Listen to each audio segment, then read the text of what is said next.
아나운서 박소현, 남현종이었습니다.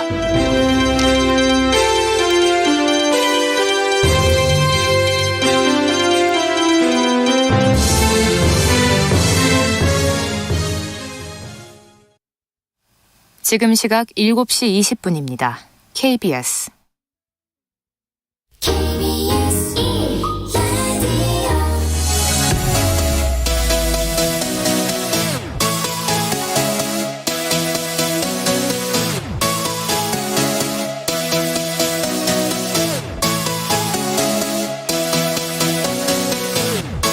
KBS 열린 토론.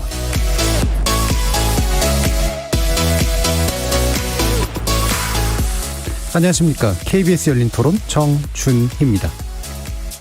일단 신선하죠. 젊은 분이 당대표가 되셨으니까 구체적으로 뭘 이준석 대표가 해줘야 되겠다 이런 생각보다는 새로운 변화의 바람이 불어가지고 정치가 완전 좀 바뀌었으면 하는 그런 마음이 있죠. 이것을 통해서 그전에 정치에 많이 관심을 갖지 않았다고 하는 세대들이 조금 더 정치에 관심을 가졌으면 좋겠고, 나이 든 세대들은 조금 더 새로운 마음으로 정치를 바라보고 변화해서 좋은 방향으로 나아갔으면 합니다. 지금 이준석 당대표 같은 경우 저희 동네 지역구에 자주 나와요. 가끔 보거든요. 좀 열심히 현장의 목소리를 약간 기울이는 모습이 있는데, 다른 분들도 조금 현장 좀 많이 좀 돌아보시고 주변 좀 돌아보시고 그랬으면 좋겠다는 생각. 2018년도에 당정청 그게 열리다가 만 게 다시 열릴 거라는 그런 긍정적인 뉴스를 봤거든요. 협치를 하는데 좀 도움이 되지 않을까라는 생각을 하고 있습니다. 쿨하지 않을까 생각을 하고 있어요. 자기 당리당략이 아닌 정책적으로 맞다고 한다면 국민을 바라보고 정책을 수행하지 않을까 생각하고 있습니다. 그에 반면 이제 더불어민주당은 긴장을 하겠죠. 정치가 이랬다 저랬다 하잖아요. 어제 옳았던 게 오늘 틀렸다 그러고, 야당일 때 맞다 하고 여당이 되니까 또 틀렸다 그러고, 비교적 합리적인 사람이 대표가 됐다라는 생각은 듭니다. 조그만 무게감만 있으면 참 좋겠다는 생각을 했어요. 젊은 사람이 많아졌으면 좋겠다가 아니고 합리적인 사람들이 많아졌으면 좋겠다는 거죠.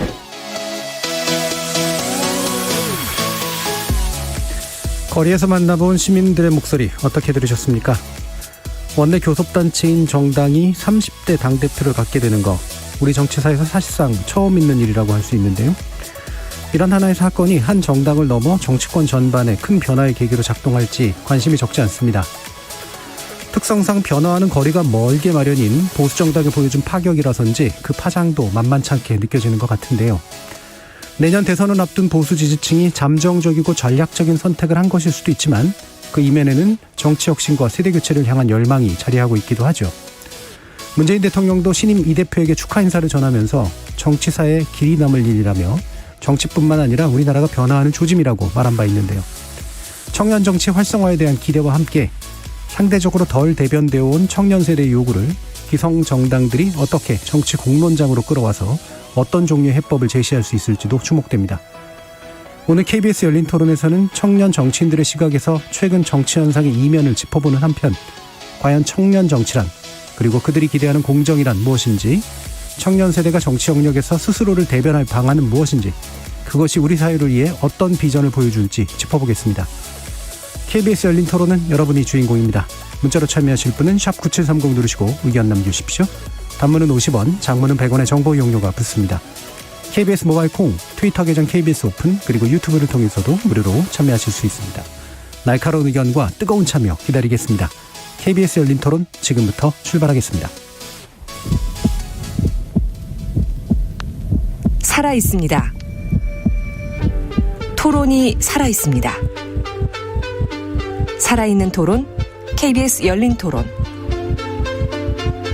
토론은 라디오가 진짜입니다. 진짜 토론, KBS 열린 토론.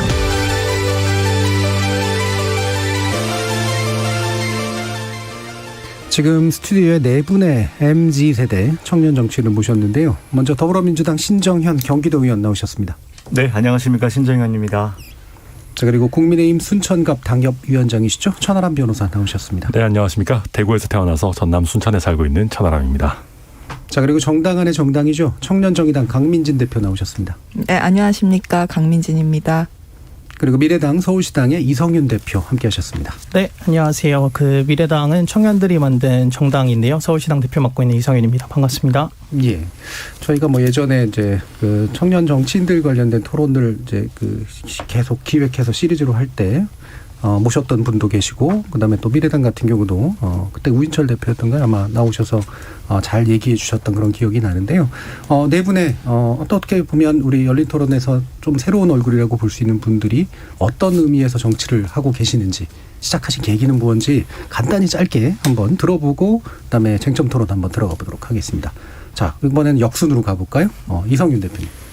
네, 저는 처음에 정치를 시작한 거는 딱 10년 전인 것 같은데요. 대학생 선배들이 광화문에서 대학교 등록금을 좀 낮춰달라라는 그런 시위를 제가 고등학교 때 봤습니다. 근데 지금 00년생들이 학교를 다니고 있거든요. 하지만 여전히 대학교 등록금이 굉장히 높고, 딱 올해가 대학생 저희 선배들이죠. 선배들이 촛불을 든 지가 10년이 됐는데 아직도 해결이 되지가 않고 있어서 이것은 해결하려면 결국 정치가 해야 되는데, 그래서 제가 맨 처음에는 이제 기성 정당에서 좀 시작을 해볼까 이런 고민들도 있었지만, 사실상 오늘도 이야기하겠지만 정당 내에서 청년들이 커갈 수 없는 그런 문제들이 있어서 친구들과 함께 정당을 한번 만들어 보자. 그렇게 해서 2017년에 미래당을 만들었고, 지금까지 계속 청년 정치인들을 배출하면서 정당과 정치 활동을 하고 있습니다. 예, 등록금 투쟁에 대한 목격이 중요한 계기가 됐고, 사실 미래당은 청년들 스스로 조직한 그런 케이스에 해당하잖아요.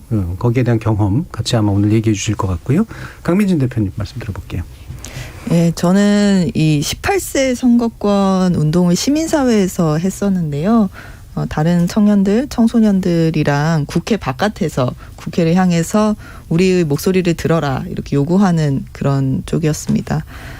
근데 사실 그때는 지금 생각하면 좀 아이러니한데 보수 정당에서 이 18세 선거권을 반대를 많이 했어요. 네. 근데 이제 아마 지금 상황이면 오히려 이제 보수 정당에서 적극적으로 또 받을 수도 있을 것 같은데, 근데 그래서 그때 당시에 이 정치가 너무 움직이지 않는다. 아무리 목소리를 내도 이런 좌절감이 컸지만, 이 정의당을 필두로 해서 결국에 이 국회에서 이 18세 선거권을 포함한 선거법 개정안의 진전을 만들어내는 걸 보면서 변화를 바깥에서 요구만 할 것이 아니라 직접 그 변화를 만들어내는 행위자로 내가 역할을 하고 싶다고 생각을 했고, 정의당에서 정치를 하게 됐습니다. 예. 선거구 모제 개편이라든가 연령 문제라든가 다 기성정당이 유불리로 판단을 하게 되니까요. 근데 이런 틈새를 잘 비집고 많은 변화가 좀 있었으면 좋겠습니다. 천하람 위원장님. 네. 저는 사실 예전부터 정치를 하려고 했었는데요. 뭔가 보수 정당스러운 얘기지만 충분히 돈을 벌어놓고 경제적 자유를 획득한 다음에 정치에 뛰어들어야 되겠다라고 원래는 생각했었어요. 근데 제가 좀 예상보다 빨리 정치를 시작하게 된 거는 사실 조국 사태와 이준석 때문이다라고 할 수 있을 것 같은데요. 조국 사태는 다들 아실 거고, 많은 이제 내로남불이라든지 제가 민주당도 참 답이 없구나라는 느낀 거는 많은 분들 공감하실 것 같고, 이준석 때문이다라고 하는 것은 이준석 대표가 처음에 2011년도에 정치를 시작했을 때는 저는 보면서 저런 친구가 이렇게 정치를 하나, 내가 해도 저보다 더 잘하겠다 이런 생각을 많이 했었어요. 근데 이준석 대표가 1년, 2년, 3년, 4년 이렇게 경험을 쌓으면서 점점 이렇게 수준이 올라오고 메시지에 내놓는 그 어떤 수준이 올라오는 걸 보면서 이게 정치도 전문 영역이구나. 내가 진짜 정치를 제대로 하고 내 업을 정치로 삼으려고 하면 하루라도 빨리 진짜 실전 경험을 쌓아야 되겠다. 그렇게 생각해서 2019년에 이제 좀 본격적으로 현실 정치에 뛰어들게 됐습니다. 예, 직업으로서의 정치 부분에 대해서 여러 가지 고민들 아마 해오셨던 것 같네요. 신정현 의원님. 네, 저는 사실 정치를 하고 싶다라는 생각이 구체적으로 든 거는 최근이고요. 원래는 세상을 바꾸고 싶었어요. 2000년부터 청소년 참정권 운동을 하면서 만 18세 선거권 운동이겠네요.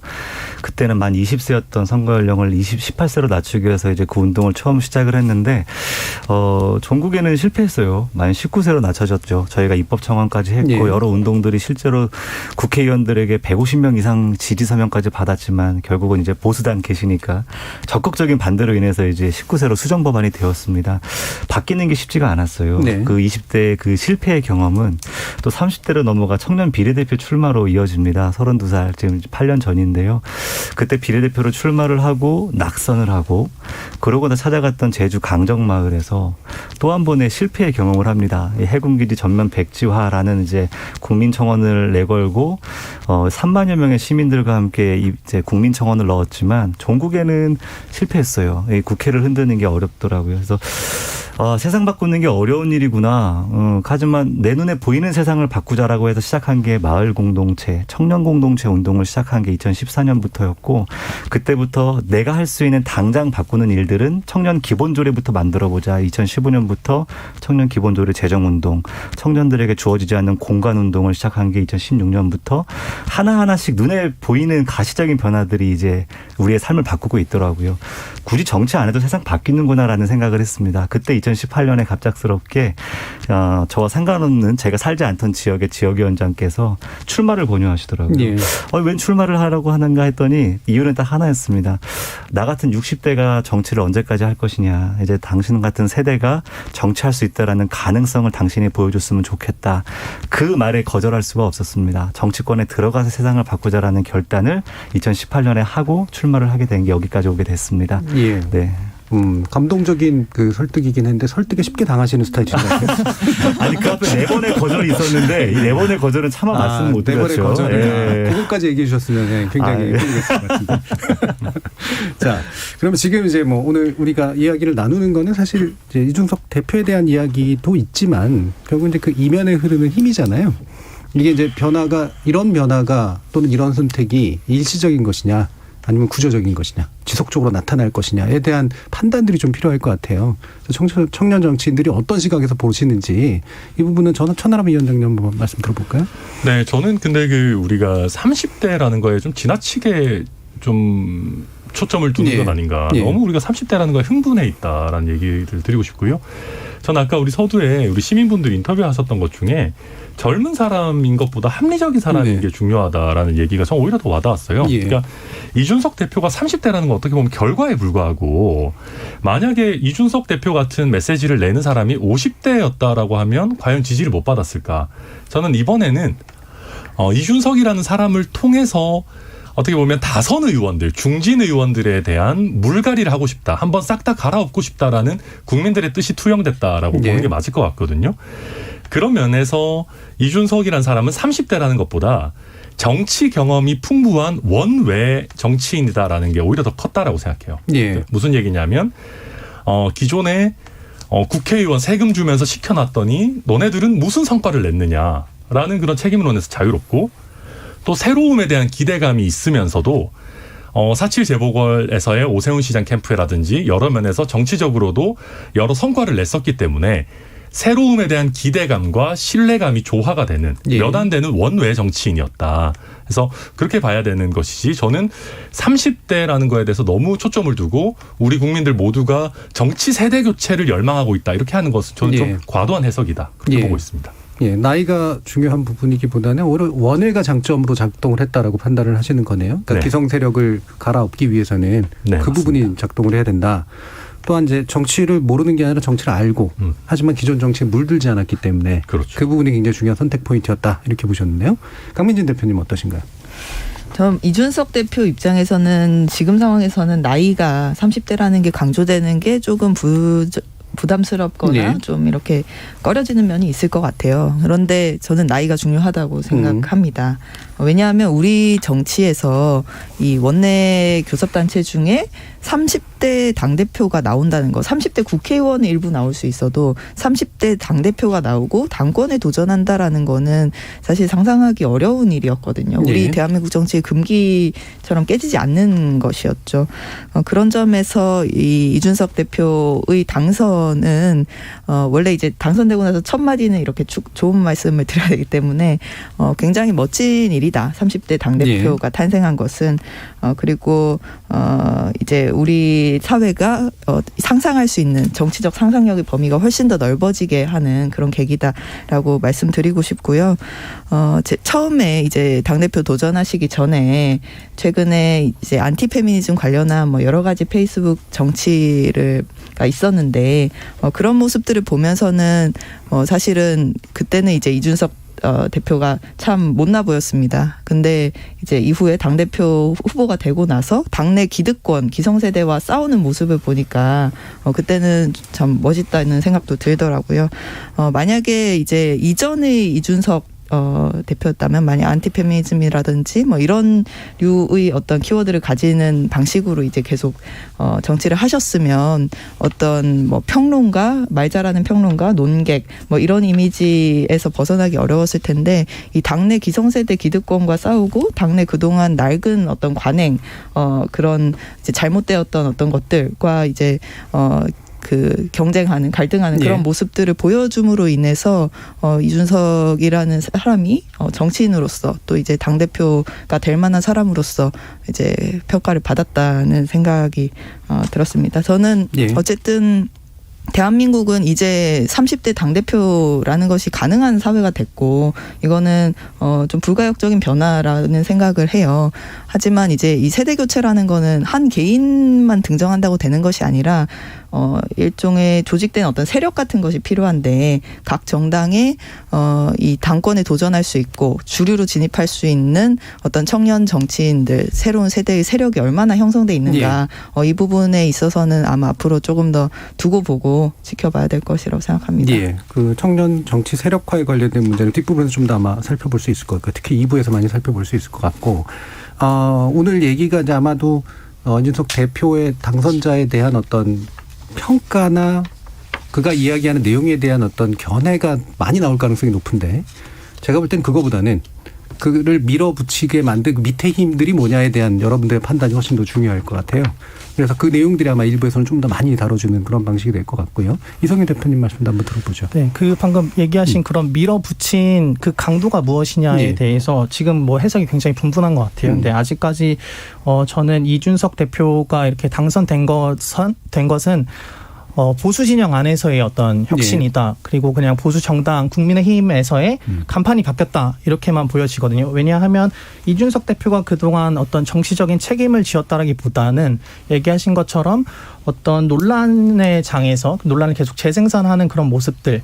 하지만 그 속에서도 기존에 있던 정치인들과는 전혀 다른 보수 진영에 있는 정치인과 전혀 다른 모습들을 보여줬기 때문에 이명박 박근혜 정부에서 실망한 보수 진영의 어떤 당원분이나 시민분들 이분들이 나경원 후보라든지 아니면은 주호영 의원한테는 맡길 수 없다. 더 큰 혁신이 필요하다라고 해서 저는 이게 이준석 대표가 당선이 됐다 이렇게 보고 있고요. 그런 결과들이 실제로 여론조사에서 많이 반영되지 않았나 이렇게 보고 있습니다. 실제로 이 정치권에서 전체적인 세대 교체가 발현이 되려면은 한 명의 개인이 이렇게 바뀌는 것이 아니라 뭐 예를 들어서 국회에 한 청년들이 한 20% 들어간다든지 그 정도에 대한 어떤 거대한 물결이 있어야만 바뀐다라고 생각을 하는데요. 아직까지는 그런 모습을 찾아볼 수가 없어서 지금으로서는 보수 정당 안에서의 혁신이지 않을까 이런 생각을 좀 가지고 있습니다. 알겠습니다. 자, 그러면은 여당이 보기에는 더불어민주당이 보시기에는 어떻게 판단하십니까? 민주당을 대표해서 말하려니까 갑자기 입이 확 무거워지는데. 개인으로 얘기하셔도 됩니다. 네, 개인의 생각으로 그냥 편하게 던진다면 일단은 이준석이라는 개인의 평가를 차치하고라도 이준석을 지지해준 아마 일반 투표, 여론 투표에서 60% 가까이 지지를 했을 겁니다. 이게 뭐냐면은 우리가 분석해야 될 게 이준석이 얼마나 뛰어나냐가 아니라 왜 국민은 60%나 이준석을 선택했느냐라는 거거든요. 결국은 이준석이라는 사람은 지난 10여 년 동안 별로 변한 게 없어요. 처음부터 그 사람은 당당했고요. 언제든지 누구 앞에서든지 자기의 논조를 정확히 말할 줄 아는 사람이었고 그 사람의 태도와 어떤 메시지들이 달라진 게 없습니다. 그런데도 60%에 가까운 국민들이 지지했다라는 것은 달리 표현하자면 시대가 변한 거죠. 시대가 요구하는 리더십으로 각광받기 시작한 거라고 저는 생각합니다. 그런 면에서 그럼 이 시대가 왜 그런 리더십을 요구했는가 이후에 또 한번 언급을 하겠지만 지금의 국민들은 정치의 염증, 정당에 대한 염증을 넘어서서 정치의 포기 단계에 달았다고 생각해요. 근데 어디로 가려고 하는지조차도 제대로 메시지를 주지 못하는 이 정치의 구조 속에서 어디로 가야 한다라는 선명함과 당당함, 자신감을 가지고 말하는 이 리더에 대해서만큼은 무관심을 넘어서 내 한 표를 줄 수 있다라는 행동으로 변화한 것이죠. 저는 이준석이라는 한 사람이 가진 태도, 저는 그 태도로부터 이 국민들의 관심이 시작됐다라고 보고요. 지금 이 시기에 와서 그의 리더십이 주목받고 그의 정치 행태가 주목받는 것은 달리 말하면은 그 사람이 뭐 엄청나게 뛰어나졌거나 대단해졌다라기보다도 시대가 이제 그런 리더십을 요구하기 시작했다라고 보여집니다. 여당의 관점에서 봤을 때는 그런 점에서 우리는 과연 그런 리더십을 요구하고 그만큼의 간절함을 가지고 그런 리더십을 찾아낼 용기가 있는가. 당 내에서는 사실은 그렇지 못하다라는 약간의 아쉬움과 비참함마저도 느껴지거든요. 예. 예, 그런 좀 생각이 듭니다. 예. 그러니까 뭐 이게 이제 아마 중첩돼서 나타나는데 이준석 씨가 가지고 있는 이제 개성적인 측면과 그게 이제 시대 정신의 일부 요구하고 이제 중첩되면서 나타난 그런 효과들이 분명히 있을 텐데요. 아까도 이제 신정현 대표께서 의원께서 말씀해 주셨지만 불과 얼마 전까지만 해도 그런 태도는 건방진 거. 그다음에 그런 태도는 아직은 비성숙한 거라고 받아들여지는 분위기는 정치권에서는 분명히 있었고 일반 대중들에게서도 이제 좀 있었단 말이에요. 근데 이게 몇 개월 사이에 뭐 몇 개월은 제가 지나치게 짧게 표현하는 건지 모르겠습니다만 이게 확 바뀌는 그런 식의 느낌 같은 것들이 좀 있단 말이에요. 이게 이제 제가 아까도 얘기했지만 실제로 그래서 그런 것들을 이제 원하기 시작을 한 건지. 아니면은 이제 또 다른 어떤 전략적 판단들이 좀 들어가 있는 건지. 아까 이제 이성윤 대표도 그런 언급을 약간 해주셨으니까 이걸 한번 다시 천하람 위원장 한번 말씀 들어볼까요? 네, 전략적 판단이 있다라고 봐야 되겠죠. 근데 이제 과연 그 몇 개월 사이에 그럼 뭐가 많이 바뀌었느냐. 네. 저는 가장 큰 이준석이 나올 수 있었던 배경은 저는 크게 한 뭐 4-5가지 들 수 있는데요. 1등 공신은 저희 당의 총선 완패입니다. 예. 무슨 얘기냐면 옛날 같으면 뭐 정말 카리스마 있는 리더가 있던 개파의 수장이 될 만한 그런 사람들이 있었다면 아무리 이준석 대표가 옛날처럼 계속해서 자기의 뭐 소신을 뚜렷하게 밝혀왔다라고 해도 이준석한테 돌아갈 자리가 없는 거죠. 쉽게 얘기하면 공간이 없었던 건데, 근데 그런 어떻게 보면 그 과거의 거대한 세력들이 총선 완패로 인해서 많이 쓸려 나가면서 새로운 목소리들이 나올 공간이 열렸다라고 봐야 될 거고요. 그 다음에 저는 김웅 의원이 없었다면 이준석도 없었을 거라고 봐요. 예. 무슨 얘기냐면 김웅 의원이 처음 나오면서 정치 3선 4선 안 해도 당대표 할 수 있어 라는 메시지를 던지고 좀 우리도 새로운 사람이 해야 되는 것 아니냐라는 인식의 전환을 해줬고요. 그렇기 때문에 이준석이 만약에 처음부터 뛰어들었다면 좀 황당해 보였을 수 있어요. 네. 아니, 뭐냐 뭐 한 번도 원내도 못 들어와 놓고. 네. 근데 그런 허들을 김웅 의원이 많이 낮춰줬다라고 볼 수 있을 거고, 그 다음에 저는 저희 당 지지자들을 놓고 봤을 때 누가 윤석열과 가장 잘 어울릴 거냐라는 부분이 전략적으로 굉장히 많이 고려가 됐을 거라고 봐요. 예컨대 나경원 의원이나 주호영 의원이나 아무래도 뭐 어떤 형태로든 기존의 박근혜 전 대통령 탄핵이라든지 박근혜 정부와의 연관관계가 있는 분들이라면 아무래도 새로운 당 밖의 대선 후보를 데리고 오는 면에서 좀 어떤 한계라든지 제약이라든지 불편함이 있을 수 있을 것 같다. 그런 면에서 완전히 새롭게 과거와는 좀 다소 단절된 지도부를 만드는 것이 대선 승리에 유리하다. 이런 판단이 있었을 것 같고요. 또 마지막 하나를 굳이 말하자면 코로나19죠.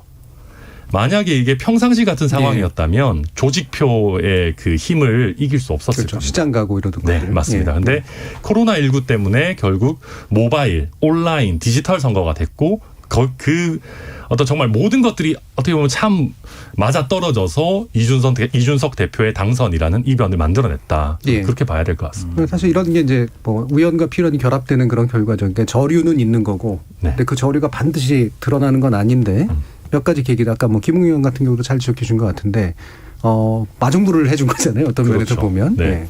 실제로 이제 제가 꽤 설득력 있다라고 느끼는 게 고전까지만 제가 저희를 토론할 때 이제 이준석 지금 그 당시로선 전 최고위원한테 나갈 의사 있냐 그때까지만 해도 분명히 아니었거든요. 맞아요. 예. 네. 근데 확실히 바뀌는 계기들이 있었던 게 바로 그 시점이었던 것도 있었어요. 저희끼리 얘기할 때도 사실은 본인은 조금 본인 당대표 출마 이렇게 해서 어느 정도 이렇게 인지도를 좀 더 높이고 김웅 의원과 단일화를 하겠다 이런 식의 얘기들도 사실은 사석에서 뭐 그렇게 단정적으로는 아니지만 본인이 꼭 완주하겠다 이런 느낌은 아니었거든요. 그런데 이제 방금 지적하신 것처럼 김웅 의원보다 어떻게 보면 우리 국민들의 그 깔려 있는 저류가 더 파격적인 걸 원하셨던 거죠. 그렇죠. 그런 면에서 이준석이 대중들의 선택을 받았다. 대중들의 선택을 받는 카드가 됐다. 그렇게 봐야 될 것 같습니다. 자, 이에 대해서 이성윤 대표는 또 어떻게 생각하세요? 네, 뭐 충분히 다 공감을 하는 부분이고요. 어쨌든 이준석 대표가 당선된 거에 있어서 청년층의 작용이 많이 했다 이런 이야기도 있는데 그동안 기성 정치가 보여줬던 청년들에게 대한 보여줬던 모습은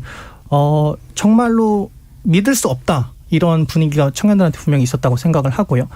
그거에 대한 시작은 뭐 박근혜 정부, 이명박 정부부터 분명히 있었다고 보고, 예. 뭐 국정농단 사태라든지, 그다음에 최근에 있었던 뭐 조국 사태라든지, 그리고 LH 비리 사건들이 터지면서 더 이상 정치를 기성 정치인들한테 맡길 수 없다라는 그런 울분들이 있는 가운데에서 특히나 보수 정당에서 어떤 젊고 그동안 한 번도 정치적인 책임을 져보지 않은 신선한 인물이 나왔기 때문에 여기에 많은 부분이 투영되지 않았나 이렇게 보고 있습니다. 예, 강민준 대표님. 저는 이제 아까 1등 공신 말씀하셔서 2등 공신은 민주당이라고 생각하는데요. 예, 이 최근에 국민들이 가장 많이 얘기하는 정치 키워드가 내로남불과 위선입니다. 이제 민주당에 대해서 이제 주로 그런 이야기를 많이 하고 그런 낙인이 지금 붙었죠. 근데 이제 이준석 대표로 표방되는 그 보수의 흐름은 당당한 보수입니다. 그리고 민주당은 뭐랄까요, 좀 우물쭈물한 보수 같은 느낌이에요. 이 실제적으로는 그렇게 진보적인 정책, 개혁적인 정책 이렇게 막 힘있게 추진하지는 않았거든요. 근데 이제 계속 우물쭈물하고 뭔가 숨기는 것 같고 뭔가 제대로 시원하게 이야기를 안 하고 이런 것들이 이제 국민들이 바라보는 민주당의 이미지가 있었다는 생각이 듭니다. 만약에 여당이 180석이 안 됐고 국민의힘이 조금 더 많은 의석을 얻었다면 좀 상황이 달랐을 것 같아요. 왜냐하면 어떤 당내에서도 뭐가 많이 확 기울어져야 기존의 이제 기성세대들 기득권들이 갖고 있던 그 당내 기득권도 좀 덜 강고해지고 새로운 이제 힘이 또 솟아날 구멍도 생기는 건데 그런 점에서 이 민주당의 어떤 그 180석이라는 그 총선에서의 압승, 그로 인해서 이후에 이제 일어났던 어떤 오만한 것들, 또 어떤 국민들이 내로남불이라고 지적한 것들, 그것과 굉장히 대비되는 굉장히 직설적이고 속 시원하게 이야기하는 새로운 보수. 이런 것들이 좀 그 2030을 위주로 마음을 좀 사로잡았지 않았나 생각이 들고, 예. 저는 이번에 그 놀라웠던 거는 국민의힘 당원들과 지지층들이 지금 이 당이 다시 살아나는 것을 얼마나 절실하게 바라고 있는지 그게 저는 좀 전달이 됐습니다. 예. 그렇지 않았으면은 이 이준석 36살 이준석 대표를 선택하지 않았을 것 같아요. 예. 예. 저는 긍정적인 의미로 이제 그 국민의힘이 이번에 얼마나 그 권력을 추구를 하는 것을 절실하게 하고 있는지, 예. 이제 뭐 그런 것 좀 깨달은 것 같습니다. 예, 절실함이 있죠. 권력을 가져본 정당은 절실함이 분명히 있는 것 같습니다. 예. 가지지 못하는 것도 절실함이 있습니다. 처절함에 좀 가깝지 않을까 싶기도 하고. 예, 근데 농담이긴 합니다만. 자, 그러면 지금 이제 이등공신이라는 표현을 쓰셔가지고요. 근데 이런 고민들이 있을 것 같아요. 예를 들면 강경하게 개혁 노선을 계속 가야 된다. 이게 우물쭈물하지 않는 거잖아요. 근데 우물쭈물하게 비치는 거는 또 이른바 협치, 뭐 이런 정당 내에서 어떤 뭐 정당 간 어떤 협의, 뭐 이런 것들을 또 고민하는 모습이 또 우물쭈물함으로 될 수도 있을 텐데 해석들에 따라서 굉장히 달라질 것 같거든요. 어떻게 보세요, 신정을 의원? 뭐 여당의 입장에서는 그렇습니다. 권력을 어쨌든 맡겨주셨고 이 권력을 이용해서 여러 가지 이제 개혁 과제들을 이끌어가야 되지만 집권 여당은요 어쨌든 우리를 지지해준 51%를 위한 정치가 아니라 우리를 반대했던 49%도 끌어안는 정치를 하는 것입니다. 그런 면에서 아마 속 시원한 어떤 개혁 과제들의 어떤 완수의 모습이 국민들의 어떤 기대에 충족되지 못했던 부분들이 분명히 있었을 거라고 봅니다. 하지만 그럼에도 불구하고 이런 것들을 꾸준히 어떤 과제와 그것들을 실현시켜 나가는 의지를 보여주는 과정들, 저는 그런 것들은 어떤 민주당의 앞으로의 역할이라고 생각을 하고요.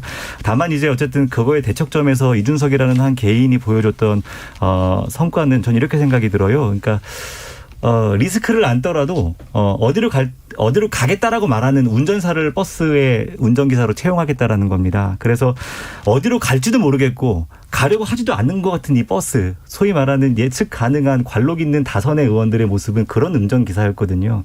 하지만 어디로 갈지 선명하게 말하는데 이 친구가 운전을 잘하는지 못하는지 모르겠어. 빠르게 갈 수도 있을 것 같고 느리게 갈 수도 있을 것 같은데 어쨌든 확실하게 간다라는 의지를 보여줬어. 그 선명함. 저는 그 선명함으로부터 민주당이 본받아야 될 것이 하나 있다면은 그럼에도 이 개혁 과제를 반드시 추진하고 어떻게 추진하겠다라는 것을 명확히 인지시켜드리는 것 국민들께 이것이 우리가 반면교사로 배워야 될 부분이라고 저는 생각을 하고요. 그래야만 또 민주당에 등 돌린 시민들로부터 다시 한번 마음을 얻어낼 수 있는 기회가 분명히 올 것이다라는 생각을 합니다. 예.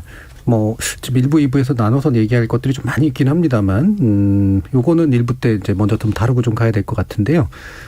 이를테면 이제 지금 젊은 층들, 특히나 2030 세대들이 그 공정이라는 화두를 굉장히 선호한다.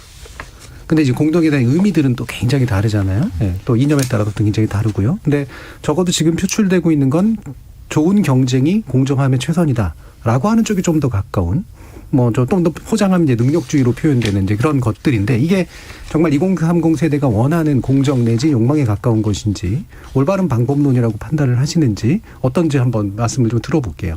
이 부분은 강민진 대표님 한번 먼저 말씀 주시죠. 그러니까 이제 사실 이준석 대표가 구체적인 정책들을 얘기한 건 별로 없습니다. 그래서 막 구체적으로 비판할 수 있고 구체적으로 대안을 내놓을 수 있는 것도 사실은 별로 없어요.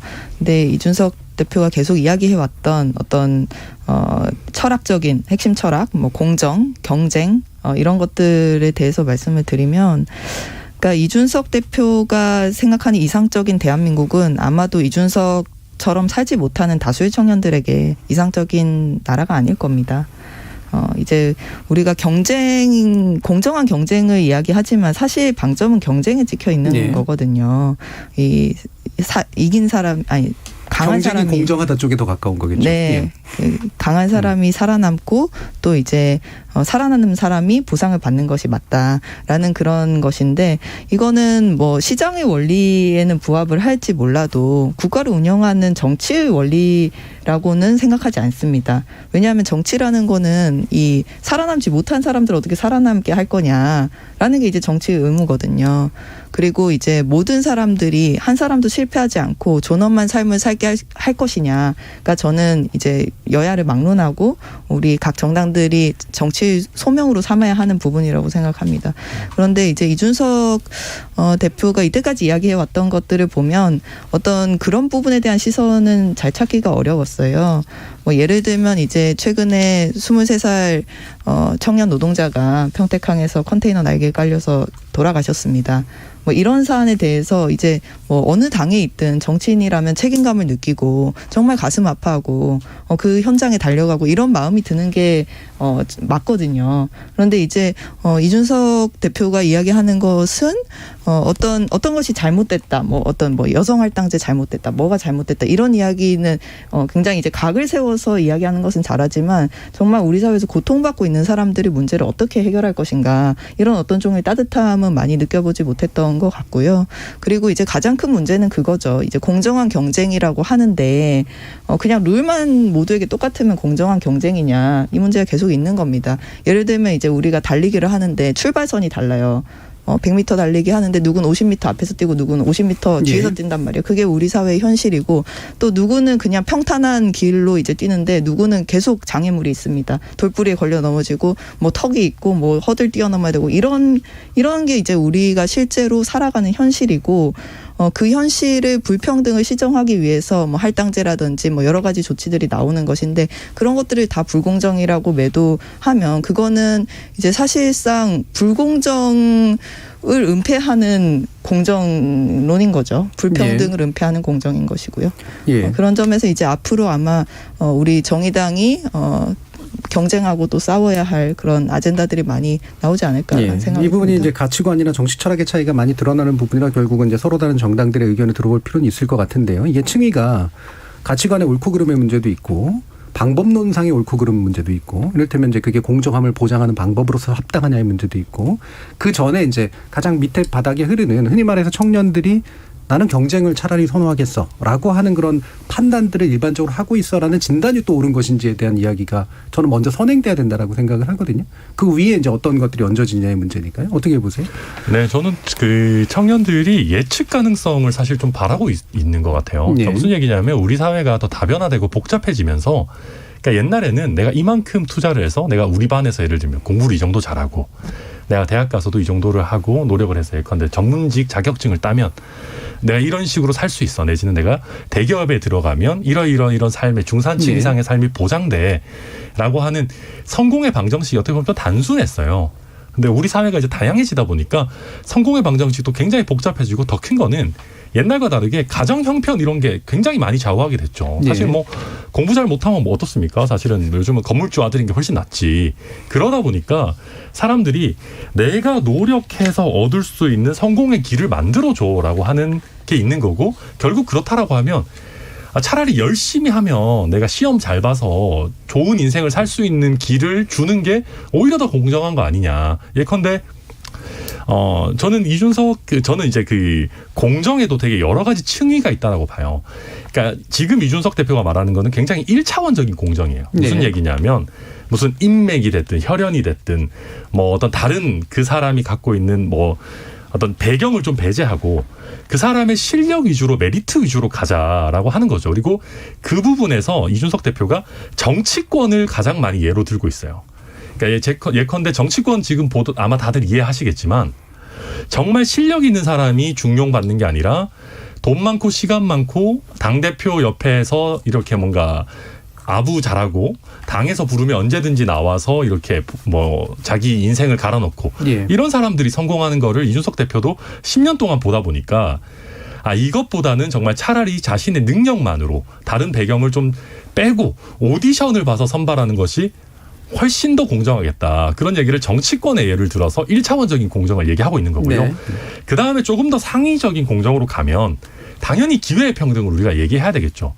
저는 우리 보수정당이 기존에 여러 국민들에게서 외면받았던 이유가 기회의 평등도 얘기 안 하고 그 어떤 그 시장에서의 제대로 된 심판자 역할도 거부했다라고 생각해요.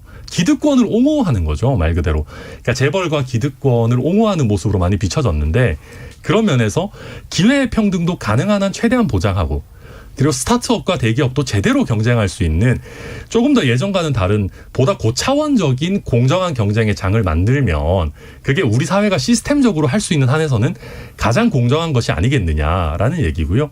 또 한 가지 하나만 말씀드리면 지금 보수 정치하는 사람 중에 이준석 대표를 포함해서 인간의 존엄을 부정하는 그러니까 최소한이 아니라 적정한 복지를 하지 말자라는 사람 없을 거예요.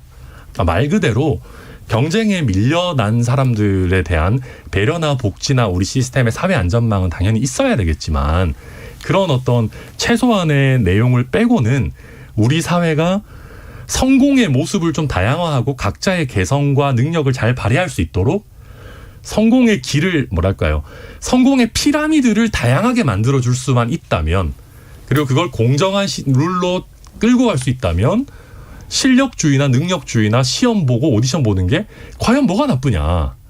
그런 얘기를 이준석 대표가 하고 있는 거고 20, 30대 청년들도 그래 차라리 내가 가정 형편, 나의 인맥, 무슨 이런 것 때문에 하느니 공정 경쟁을 하겠어. 저는 이렇게 호응하고 있다. 저는 그렇게 보고 있습니다. 그러니까 성공의 예측 가능성이라는 문제를 얘기를 해주셨는데 뭐 이 부분이 정서하고 일부하고 일치하는 부분은 있는 것 같아요. 근데 대신 성공의 사다리를 다양하게 만들어주는 정치 역할은 그러면 할당제나 이런 거하고 어떻게 달라야 되는가 이런 부분에 대한 궁금증도 충분히 있으실 텐데 신정희 의원님 말씀 들어보죠.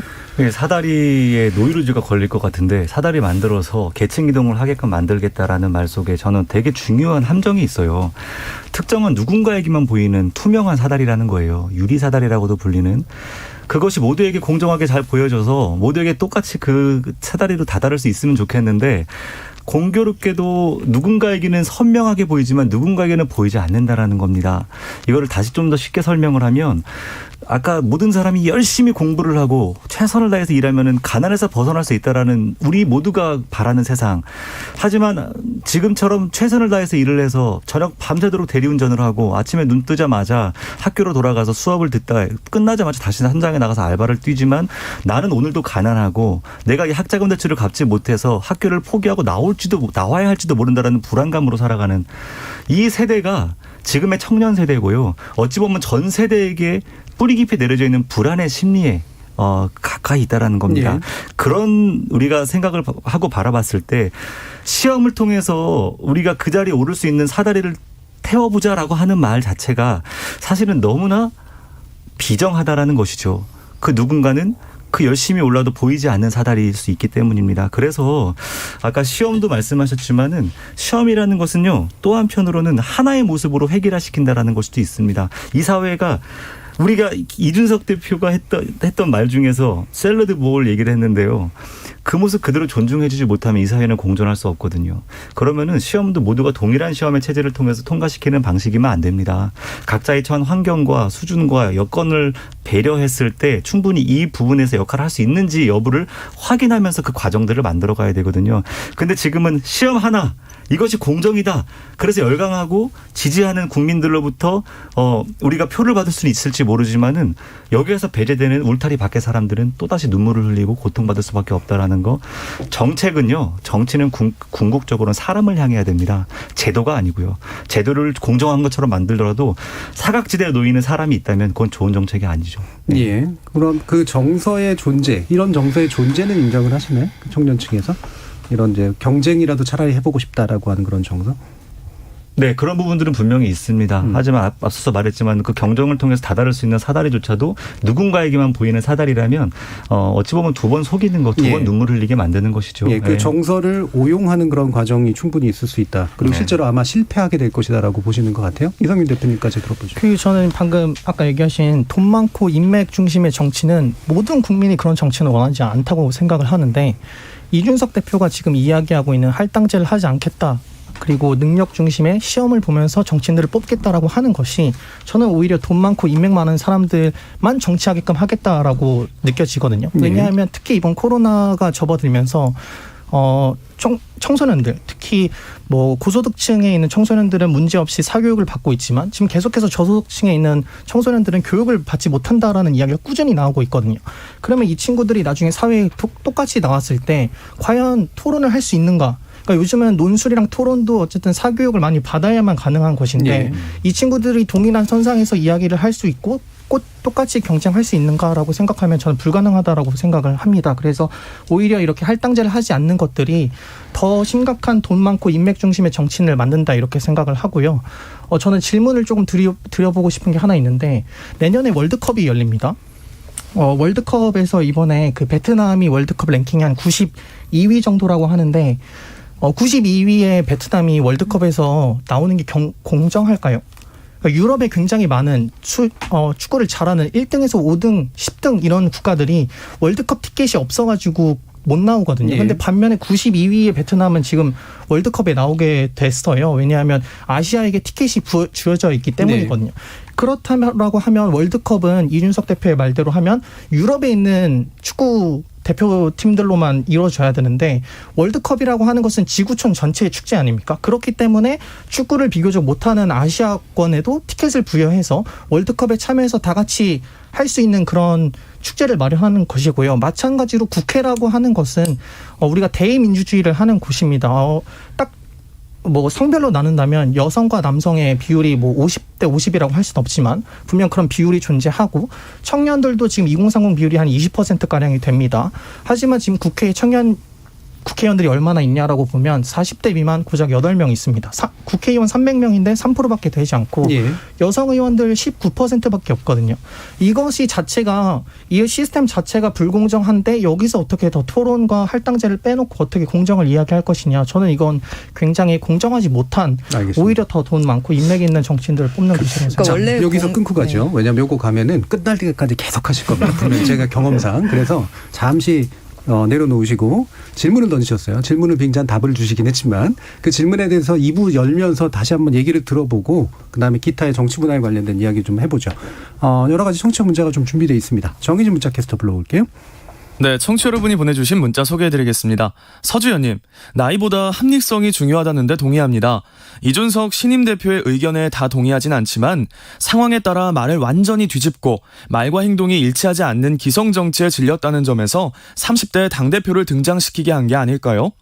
8403님, 자신의 유불리에 따라 비검 내지는 치졸한 모습을 보인 기존 정치인보다 정정당당한 모습이 어필되지 않았나 싶습니다. 0925님, 시대와 역사가 요구하는 국민의 명령입니다. 변해야 사회와 나라가 발전합니다. 소리 없는 혁명으로 정치도 재개발돼야 합니다. 권정환님, 야당의 변화라고요?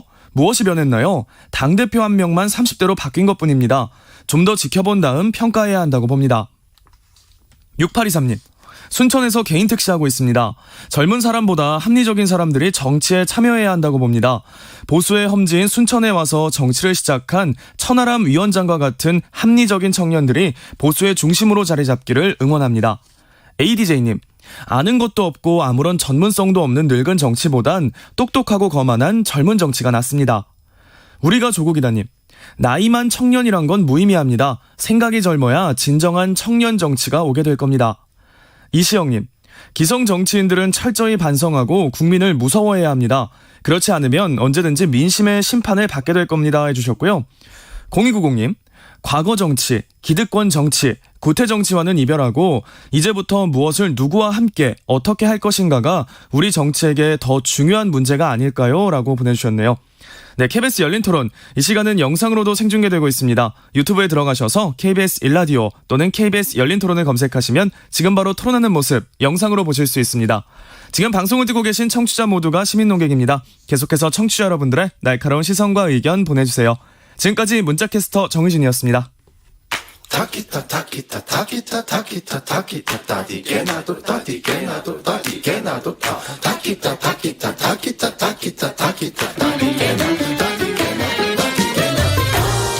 물음표가 느낌표로 바뀌는 순간 KBS 열린 토론. KBS 열린 토론, 오늘은 청년 정치와 우리 정치의 변화의 문제를 놓고 국민의힘 순천갑 천하람 당협위원장, 더불어민주당 신정현 경기도 의원, 청년정의당 강민진 대표, 그리고 미래당 서울시당의 이성윤 대표, 이렇게 네 분과 함께 하고 있습니다. 바로 이어서 얘기를 하기 전에요. 아까 6823님이 이제 개인 택시 하시는 분께서 얘기를 해주셨는데, 네. 상당한 티키타카가 느껴집니다. 예. 합리적인 분이 했으면 좋겠다. 합리적인 분이 해야 된다. 합리적인 분이다. 이렇게 된 거잖아요. 근데 제가 볼 때는 무모한 분일 수도 있을 것 같은데. 네. 뭐 그럴 수도 있는데요. 저희 순천이 그만큼 합리적인 분들이시고요. 잠깐 순천 자랑을 하자면은 다들 아시다시피 직전에 저희 현역 의원은 이정현 의원님이었습니다. 새누리당에. 그렇죠. 예. 근데 그 전에 의원님은 또 누구냐면 통합진보당의 김선동 의원님이셨어요. 그러니까 무슨 얘기냐면 겉으로 보면 정말 극좌에서 또 우로 가고 막 하는 것 같지만 말 그대로 우리 순천이라는 도시는 당보다는 정말로 인물 댐댐이를 볼 수 있는 굉장히 합리적인 유권자를 보유한 대한민국의 정치 1번지다. 자, 이렇게 잠깐 순천에 또 자랑을 했습니다. 예, 제가 홍보의 기회를 잠시 드렸습니다. 감사합니다. 자, 그럼 이제 질문으로 돌아가서 짧게만 한번 답을 들어볼게요. 월드컵 비유에 대해서 어떻게 생각하시는지 강민진 대표님부터. 죄송한데. 베트남. 네, 다른 분부터. 예, 그러면 다시 천하람. 네, 저부터. 예. 저는 오히려 또 반문을 드리고 싶은데요. 그러면 우리 대한민국 국가대표팀에 축구를 제일 잘하는 사람들을 뽑는 것이 아니라 소외되어 있어서 뭔가 축구 교실에 갈 기회도 없고 축구 공도 다 떨어져 가는 공을 차던 시골 마을 출신을 우선적으로 넣어야 되느냐. 저는 그렇게 얘기하기는 참 어려울 거라고 봐요. 마찬가지로 우리 정치의 영역도 특히 기초의회가 아니라 국회 정도 되면 뭐 할당을 하고 인구 구성을 배려하고 하는 것도 물론 중요하지만 국민 입장에서도 가능하면 가장 정치를 잘할 사람들이 모여서 1부 리그, 메이저리그에서 뛰어야 되는 거 아니냐라는 얘기도 저는 비합리적이라고 생각하지는 않거든요. 또 한 가지 얘기, 베트남에 대해서 답변하자면 사실 베트남을 포함시키는 굉장히 시장주의적인 거죠.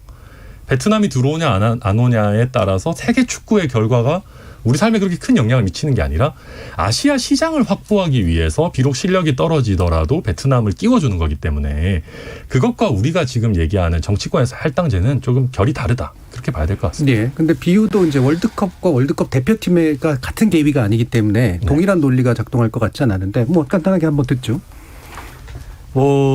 되게 재미난 비유였어요. 예. 근데 이제 그 비유를 또 이제 시골에 있는 우리 축구와 떨어져 있는 그런 친구들의 비유를 드시면서 말씀을 하셨지만 그냥 그 월드컵 자체로 봤을 때는 지금처럼 뭐 우리가 아시아권 몇 장 주고 유럽권 몇 장 주고 조그만 차등 우리가 티켓을 주기는 하지만 전 지구촌의 축제라는 관점에서 모두가 균등하게 각자의 위치와 처한 상황에 맞춰서 기회를 줄 수 있다라는 것은 매우 공정한 과정이라고 저는 생각을 하고요. 그런 비유 어떻게 생각했어요? 깜짝 놀랐는데.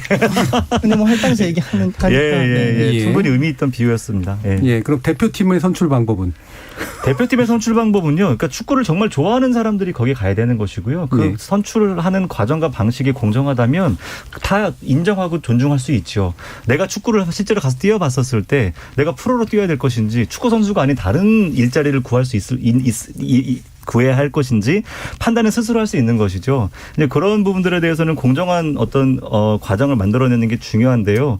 근데 이제 이런 거죠. 그러니까 이 사람이 축구가 아닌 다른 쪽에서 일을 할 수 없어버리면 그 자체가 존재하지 않아버리면 그 자체가 이제 우리 사회에 만들어지는 불공정한 뭔가가 될 수는 있는 것이죠. 그건 좀 약간 확장된 얘기 그렇죠. 같고요. 일단 뭐 굳이 얘기하면 대표팀은 능력대로 뽑고 그다음에 그 월드컵은 사실 할당으로 가는 것이 두 가지가 조합된 게 맞다 이렇게 좀 느껴지네요. 네. 박민진 대표님은? 네, 아니 뭐 저는 일단 경쟁을 이 원리가 돼야 되는 분야랑 그렇지 않은 분야를 좀 나눠서 생각할 필요가 있는 것 같아요. 프로스포츠는 뭐 경쟁이 원리가 돼야 되죠.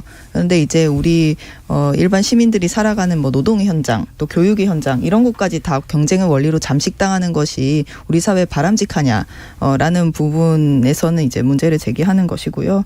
이게 원래 공정이라는 것이 사실은 이제 기득권층, 특권층을 향한 언어였습니다. 그래서 이제 특권 가진 사람들이 불공정하게 다른 사람들이 누릴 수 없는 것들 누리는 거를 불공정하다고 이야기했던 거고, 그래서 사실 진보에서 많이 쓰던 언어거든요. 노무현 대통령이 이제 특권과 반칙 없는 나라 뭐 이렇게 얘기하면서 이제 공정의 그 가치를 이야기하기도 하셨잖아요. 그런데 사실 지금 요즘 이제 이준석 대표나 이런 분들이 이야기하는 공정을 보면은 약한 사람을 지키는 공정이라기보다는 어떤 약한 사람에 대한 어떤 조치를 이제 비판하는 그런 공정으로 많이 쓰이고 있는 것 같아서 그런 부분이 우려스러운 것입니다. 알겠습니다. 자, 그러면 이제 공정 논의가 너무 많이 오래 가긴 했는데요. 중요한 논의니까 뭐 좀 길게 좀 해봤고요. 시간이 많이 남진 않았습니다. 몇 가지 남은 문제들을 좀 해봅시다.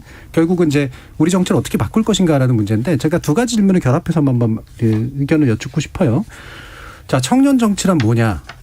그리고 그 청년 정치라고 하는 것이 만약에 우리 그 정치를 위해서 많이 필요하다면 그게 어떤 정치 문화나 어떤 기성 구조를 바꿀 수 있기 때문이냐라고 하는 그런 복합적인 질문이라고 생각해 주시면 될 것 같은데요. 먼저 신정현 의원님부터 들어볼까요? 네. 처음 시작할 때 첫 발언 기회를 주시고 이제 돌고 돌아 처음으로 기회가 왔는데 오늘 제가 처음 출연이라고 저를 위해서 배려해 주셨습니다. 이게 바로 공정이 아닌가. 제가 실수할까 봐 많이 긴장하는 걸 아시고. 청년 정치라는 것이 결과적으로는 저는 이런 그러니까 변화에 대한 갈망인 겁니다. 그러니까 청년이라는 세대가 가지고 있는 가장 큰 상징성은 가보지 않은 어떤 길을 가는 세대로서의 이미지가 있습니다. 그리고 청년 정치를 이렇게 지지하는 어떤 국민들의 지지를 통해서 이준석 대표가 30대 헌정사상 최초의 교섭단체로서 당대표가 됐다라는 것은 저는 온 국민이 정치를 향한 변화의 갈망을 넘어서서 이제는 우리 한국 사회 전체가 이제는 뭔가 변화의 어떤 역동성을 가져야 되지 않느냐라는 갈증이 저는 여기 내포돼 있다고 생각을 해요.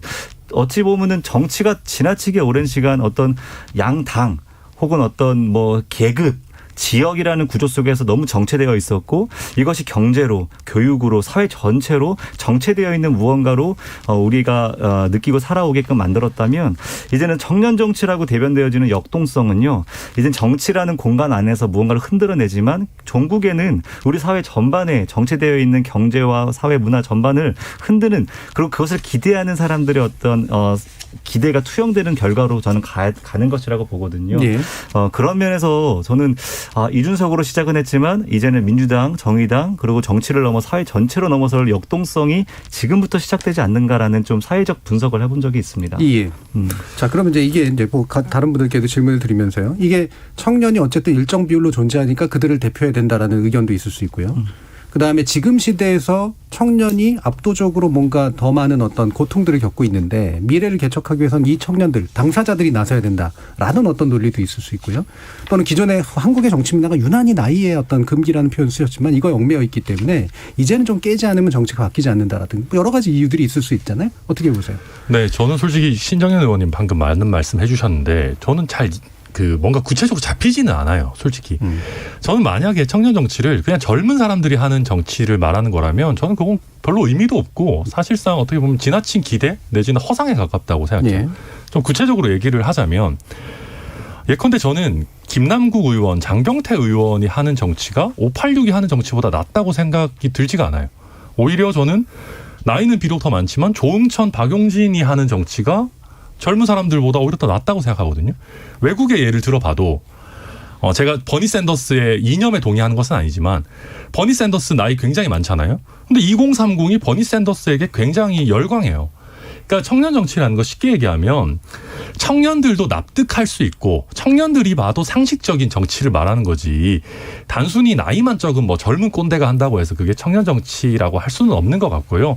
거기에 조금 더 추가하자면 현재 기성세대는 아무래도 기성세대의 관점으로 우리나라에 갖고 있는 자원을 써요. 그렇지 않습니까? 정치라는 게 결국 자원을 어떻게 쓸 거냐를 다투는 건데 방금 말씀하신 것처럼 자원을 배분하고 우리가 갖고 있는 정부 재원을 쓰고 이런 거에 있어서 조금 더 미래 세대가 납득 가능하게 미래 세대에게 지나친 짐을 실어주지 않고 발전 가능성, 지속 가능한 우리나라의 발전 가능성을 심어줄 수 있는 그런 좀 미래지향적인 정치, 그걸 저는 청년 정치라고 봐야 될 것 같고요. 생물학적인 나이는 저는 솔직히 별로 중요하지 않다. 이렇게 봐야 될 것 같습니다. 그러니까 청년층을 포괄하고 설득할 수 있는 정치, 그다음에 미래에 투자할 수 있는 정치, 이렇게 정의를 해주셨어요? 네. 그럼 강민진 대표님. 사실 다 마찬가지인데요. 여성이라고 해서 그럼 반드시 여성을 대변하는 정치를 하냐? 그렇지 않을 수도 있잖아요. 그런데 이제 남성이 과다 독식하는 정치는 문제가 있습니다. 마찬가지로 청년 정치 역시 마찬가지거든요. 지금 국회 의석수 중에 59%가 50대입니다. 그런데 사실 참 이상하죠. 우리 대한민국에서는 50대가 그렇게 59%나 차지하는 거는 그렇게 이상하게 안 보면서 만약에 20대가 59% 차지했으면 굉장히 이상하게 봤을 거예요. 굉장히 뭔가 불균형하다고 보고.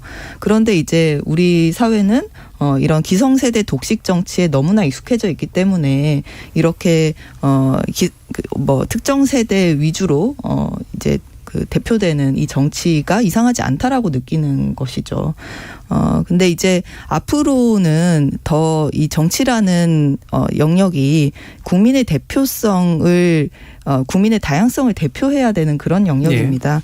그렇기 때문에 이제 그냥 할당제 같은 거 없이 공정하게 경쟁하면 된다라는 이야기에 동의하지 않는 이유도 그것 때문인데요. 왜냐하면 정치는 누군가 경쟁해서 이긴 사람이 잘 먹고 잘 살면 되는 영역이 아니라 국민의 다양성을 대표할 수 있는 정치를 어떻게 만들까, 이게 이제 소명인 영역이거든요. 그런 점에서 어떤 성별 그리고 세대 여러 가지 이제 직능이라든지 또 경제적 계층이라든지 이런 것들이 다양하게 국회나 또 지방의회 의석에 반영될 수 있어야 우리 국민들이 다양성을 닮은 그런 정치가 만들어지는 것이고요. 물론 이제 본인의 정체성이 그거라고 해서 꼭 이제 그 사람들을 대변하느냐, 이건 아닐 수 있습니다. 하지만 왜 우리 정치가 이렇게 기성세대 독점 정치고 남성들이 80%가량을 차지하는 정치로만 운영되어 왔는가, 이걸 깨려면 어떤 것을 해야 하는가, 이 상태가 공정한가? 라는 질문을 우리는 해봐야 되는 것이죠. 과소 대표성의 해결의 문제를 집중해 주셨어요? 이승현 대표. 네, 저도 얘기하신 것처럼 꼭 생물학적 나이가 어리다라고 해서 어떤 혁신을 가지고 오고 새로운 정치 바람을 가지고 온다, 이렇게 생각하지는 않습니다. 하지만 다만 지금 우리나라 국회에서 청년 비율이 굉장히 적고, 그리고 사실 저는 이번에 굉장히 기사를 보면서 웃겼는데요. 이준석 대표가 따릉이 탔다고 이게 엄청나게 기존의 정치 문법을 깼다 이런 얘기를 하지 않습니다. 사실 여기 계신 분들도 다 따릉이 타지 않나요? 다 정치인들 다 따릉이 타고 SNS도 요즘 정치인들 많이 하십니다. 하지만 그게 그만큼 어떤 파격적이고 혁신적이고 기존 문법을 깼다라고 이야기하는 것은 그만큼 우리나라 정치가 얼마나 권위적이냐, 따릉이 하나 탄 것만으로도 지금 아침 신문이 다 도배가 됐거든요. 예전에 정의당에서 류호정 의원이 드레스 입고 왔다고 화제가 되고요. 이게 지금 굉장히 잘못되어 있다라고 봅니다. 그래서 이런 굉장히 작은 부분들을 깨어나가는 것들은 결국 청년들이 할 수밖에 없다라고 생각을 하고요. 제가 아까 맨 처음에 저 소개를 할 때 대학생들이 대학생 선배들이 촛불 드는 걸 보고 정치를 시작했다라고 했는데 지금 한 10년 동안 아직까지도 우리나라가 대학 등록금을 가장 많이 내고 있다라는 건 결국 청년 정치인들이 없고 당사자가 없기 때문이다라고 저는 생각을 하고 있습니다. 그래서 예. 청년 비율은 갈수록 굉장히 많이 늘려야 하고 그 부분에 있어서 할당제는 필요하다 이렇게 봅니다. 예. 이해 당사자의 문제도 집중해서 얘기를 해주셨는데요. 시간이 많이 남진 않아서 마지막 쟁점 하나를 또 한번 짚어봐야 될 것 같은데 이건 좀 더 짧게 좀 짚어봐야 될 것 같습니다. 정치 구조가 청년 정치를 못 키워낸다. 다시 말해 이해 당사자가 됐건 대변의 과서 대표성의 문제가 됐건 기성 구조의 문제가 분명히 있다라고 하는 걸 현장에서도 느끼실 거예요. 이 부분에 대해서 어떤 해결책이 필요하다라고 보시는지 한번 의견 들어볼게요. 이건 이성윤 대표님부터. 사실 제가 현장에서 겪는 문제는 조금 다른 것 같은데요. 그렇죠. 왜냐하면 미래당은 어쨌든 청년들이 한번 세대 교체를 해보자라고 해서 만든 정당이고 기성 정당에서 청년 정치인이 어떻게 커가는지는 잘 모르겠으나 제가 접하는 거로는 굉장히 커가는 환경이 어렵다 이렇게 많이 들리고 있습니다. 근데 미래당에서는 당원들에게는 이제 당원 아카데미, 그 다음에 출마자를 하고 있는 친구들에게는 출마 아카데미를 하고 있고요. 그리고 이번에 사실 청년들이 정치를 하기 위해서 가장 필요한 건 돈이거든요. 네, 국회의원 같은 경우에는 기탁금만 1,500만 원, 그냥 국회의원 원서 접수하는데 1,500만 원인 거예요. 그런 돈들을 청년들이 없기 때문에 이번에 미래당에서는 이제 청년 정치 기본소득이라고 해서 내년 출마자들에게 기본소득도 주고 있고 저희는 비교적 좀 풍정하게 이렇게 잘 하고 있는 것 같아서 그 다른 정당에서 어떻게 하고 있는지에 대해서는 제가 어떻게 이야기할 수 있는 정당 내부의 문제라기보다는 미래당은 정당 외부의 문제죠. 청년 정치인의 진출을 막고 있는 정당 외부 구조의 문제일 테니까요. 신정현 의원. 네. 기성 구조를 어떻게 깨야 할까? 이게 쉽게 깨지지는 않을 것 같은데요. 저는 어쨌든 국민의힘을 보면서 이준석이라는 한 개인의 엄청난 개인기와 어쨌든 아까 말했던 시대가 요구하는 리더십을 통해서 그 타이밍이 딱 맞았던 그게 공명을 이뤘던 것인데요. 어쨌든 지금 저는 제가 그냥 상상력을 발휘한다면 저는 당장 내년에 지방선거에서부터 기존에 있는 모든 관행을 깨고 시작을 할 것 같습니다. 그래서 모든 청년들에게는요. 우선은 경선의 기회를 다 주는 겁니다. 공천을 할당하는 거는 우리가 또 논의를 치더라도요. 경선조차 가지 못하는 구조를 깨버리자라는 거죠. 그리고 지금의 청년들이 당원들조차 만날 수 없는 당원들을 만나지 못하게 만들어버리는 구조를 또 깨야 됩니다. 그래서 전체 대의원과 당원들 앞에서 연설하고 또 서로 간에 토론하는 모습들을 의무적으로 당원들이 보게끔 만들고 거기에서 타당한 정말 청년 정치인이 타당하다라고 여겼을 때 표를 줄 수 있는 구조와 과정들을 만들어내는 것이죠. 과정에서부터 정치적 효능감을 느낀 당원들과 국민들은요. 결과적으로는 그 당을 선택할 수밖에 없는 매력을 느낄 거라고 저는 보거든요.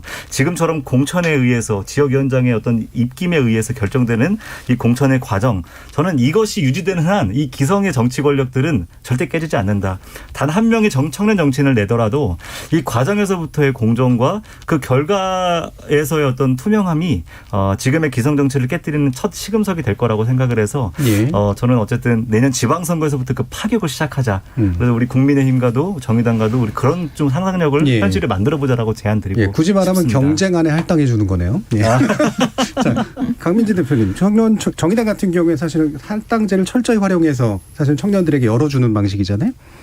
네, 사실 정의당도 정당 내부 문제도 있겠지만은 외부 문제가 크기는 합니다. 아무래도요. 네, 그게 이제 특히 청년들한테는 돈 문제가 제일 큰 상황이에요. 이제 큰 정당들 같은 경우에는 선거 비용 보전 비율 10% 15% 다 웬만하면 넘으니까 이제 저는 못 넘었습니다. 어쨌든 이제 그 대부분 넘으니까 일단 돈을 땡겨서 그 선거 치르고 또 이제 보전을 받고 이런 게 가능한데 정의당 같은 경우에는 청년 후보들이 선거 나갔다가 빚지는 경우가 되게 많고요. 이런 부분에 있어서는 좀 한 정당 안에서만 해결하라고 할 것이 아니라 좀 제도적으로 이 청년 정치인들을 성장시키는 좀 공정한 토대를 만들기 위한 방안을 좀 고민해야 될 거라고 생각합니다. 자, 그러면 천하람 위원장님은 지금 이준석 대표가 얘기한 시험 방식. 저는 그거 되게 방금 우리 신 의원님 말씀하신 거랑 이준석 대표가 얘기한 거 되게 비슷하다고 생각해요. 그러니까 무슨 얘기냐면 저희는 굳이 청년들끼리 경쟁시킬 필요 없다. 그러니까 청년 쿼터를 굳이 둘 필요가 없고 사실 저는 냉정하게 얘기하면 지금 현역 기초의원분들이랑 정말 실력 있는 청년들이랑 계급장 떼고 공정하게 붙을 수 있는 장 열어주면 전 대부분 청년들이 이길 거라고 봐요. 왜냐하면 방금 말씀하셨듯이 지금 기초의원들이 굉장히 왜곡돼 있어요. 이분들이 정말로 제대로 된 실력이나 정치 철학이나 이런 걸로 의원이 되셨다기보다는 그냥 지역위원장한테 잘 보여가지고 뭔가 당에서 뒤치다거리 하다가 그 공로로 그냥 구의원 자리 하나 주는 그런 식이 많거든요.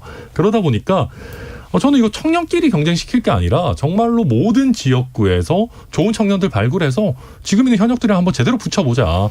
그 사람들이 실력을 보여줄 수 있는 기회의 장만 만들자라고 하면 전 무조건 잘 될 수 있고요. 왜냐하면 청년들이 제일 부족한 게 돈과 시간이에요. 예.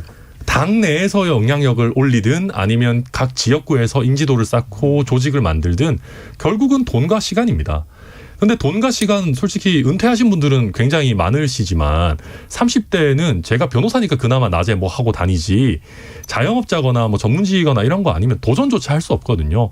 말 그대로 돈과 시간이 없는 정치 신인도 최소한 공정하게 경쟁할 수 있는 틀을 어떻게 잘 만들어줄 것인가. 저는 이게 우리 모든 정당이 고민해야 되는 지점입니다. 기회 공정 속에 더 가깝네요. 네, 그 컨셉은. 예.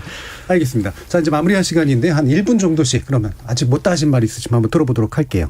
이번에 강민진 대표님부터 한번 들어보겠습니다. 네, 공정이라는 칼이 있다면 그 칼은 나보다 약한 사람이 아니라 나보다 강한 사람을 향해서 쓰여야 한다고 생각합니다. 이 공정이라는 언어를 약한 사람을 지키는데 활용하는 그런 정치를 하겠습니다. 예, 이성윤 대표님.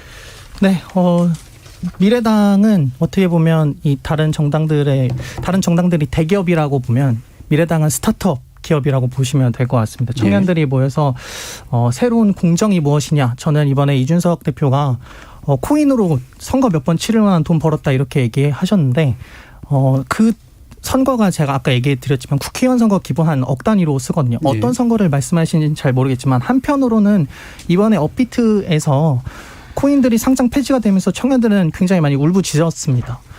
그렇게 어떤 시장에서 한 명만 돈 벌어가는 것이 정말 공정한 것이냐?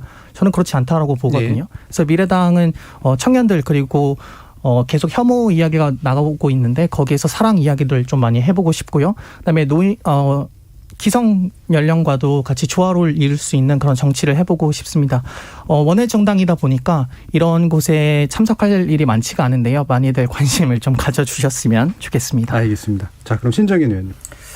네, 저는 어쨌든 이 공정은 기계적 공정으로 다가갔을 땐 사람을 해치는 공정이 될 수 있을 거라고 생각을 합니다. 공정이라는 가치가 지상 최대 좋은 가치는 아닙니다. 이것이 사람을 해치는 공정이 되었을 때는 오히려 공동체를 파괴할 수도 있습니다. 결국 정치는 공정이라는 것을 통해 사람을 살려야 되거든요. 정치는 특히 권력은 사람을 어떻게 살릴 것인지 울타리 밖에 있는 그 많은 다수의 사람들이 어떻게 하면은 더 따뜻한 공동체로 들어올 수 있을 것인지를 고민하는 것이고 이 과정을 모두가 합의하는 어떤 가치 속에서 공정이라는 툴을 만들어가는 게 정치라고 생각합니다. 그런 면에서 저는 어쨌든 지금 우리가 논의하는 이 모든 공정의 가치가 결과적으로는 사람을 향해야 된다라고 생각하고요. 이거를 통해서 자칫 이 공정이라는 패러다임을 통해서 분열주의, 갈등주의로 치달을 것이 아니라 어떻게 우리가 공동체 안에서 따뜻한 공동체로 우리가 들어갈 수 있는 것인지를 고민하는 사람을 향한 정치로 이게 시작되었으면 좋겠다. 네. 이준석의 현상은 결국 사람을 향한 정치로서 우리가 좀 바라하기를 좀 바라는 마음으로 마무리하겠습니다. 천하람 위원장님까지 듣죠? 네, 저는 요새 뭐 이준석 돌풍, 기성정치, 정치인에 대한 탄핵이다. 뭐 다 맞는 얘기입니다. 근데 지금 청년 정치인 얘기 나오면서 우리가 자칫 잘못하면 청년들을 꽃가마 태워줘야 된다라는 논의로 왜곡될 수가 있어요. 네. 뭐 청년이기만 하면 국회에도 그렇고 기초의회도 그렇고 뭐 얼마나 꼭 넣어야 된다 이렇게 될 수 있는데 우리가 이준석 현상, 이준석의 영광 뒷면에 있는 것은 10년이라는 어떻게 보면 나름대로 고생한 세월이 있는 거거든요. 말 그대로 우리가 청년 정치라는 이름으로 아마추어 정치인들을 양성해서는 안 되고 청년 정치를 꿈꾸는 사람들, 청년 정치를 제도화하는 사람들 모두 어떻게 하면 양질의 젊은 인재를 미래의 지도자로 제대로 양성해낼 수 있을까? 그걸 저는 고민해야 된다라고 봅니다. 자, 서주현님께서 오늘 토론자들 자주 불러서 말 같은 말 많이 들었으면 좋겠습니다. 오늘 토론자들 소속이 어디든 토론다운 토론을 하네요라고 좋은 의견 주셨고요. 이동관님은 스타트업 화이팅이라고 응원해 주셨습니다. 스타트업은 원천 기술이 되게 중요한데 어떤 원천 기술을 가지고 계실지 다음에 한번 또 들어보도록 하겠습니다. 오늘 좋은 토론 함께해 주신 청년정의당 강민진 대표, 미래당 서울시당 이성윤 대표, 국민의힘 순천갑 천하람 당협위원장, 그리고 더불어민주당 신정현 경기도의원 네 분 모두 수고하셨습니다. 감사합니다. 네, 감사합니다.